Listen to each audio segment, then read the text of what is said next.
Le damos la bienvenida al señor presidente de la República de Colombia, doctor Iván Duque Márquez. With the president, I want to comment on the tragic loss that Mission Colombia and this region is our shared home.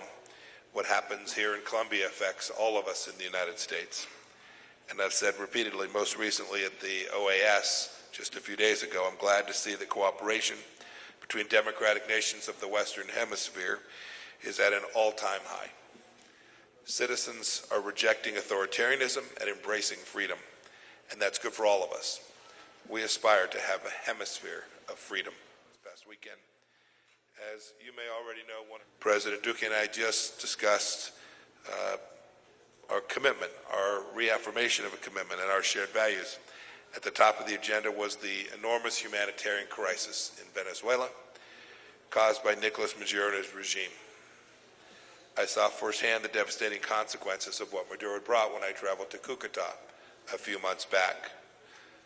The world must continue to support the Venezuelan people's efforts to restore their democracy and put an end to Maduro's tyranny, which harms millions of Venezuelans and has an impact on Colombia and indeed on the entire region. Other government personnel, some assigned to Colombia, another major purpose of this trip is to build on the hemisphere's good counterterrorism work that we did in Buenos Aires last July. We'll do that again with our ministerial here in just a little bit this morning. This multilateral cooperation, so much of it targeting the financial activity of Iranian proxy groups, would have been unlikely even just a few years ago. Colombia's active role reflects its enduring security partnership, and your exemplary commitment to fighting all forms of terrorism is deeply appreciated and benefits everyone in the region. Our talks too affirmed our shared resolve to continue to fight drug trafficking and other forms of organized crime.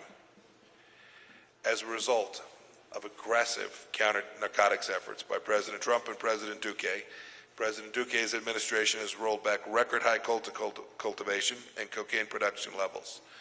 Much work remains. We'll keep the progress going. I know that we can. Creo que en esta conversación que tuvimos esta mañana pudimos compartir preocupaciones del apoyo que la tiranía y la dictadura de Nicolás Maduro le da a grupos terroristas en su territorio. Y sobre ello me referiré en la conferencia. Pero creo que esta reunión, que también tiene países miembros del TIAR, sirve para elevar esas denuncias y elevar esas sanciones. Y que la cooperación internacional para enfrentar el flagelo del terrorismo sea cada vez más estricta.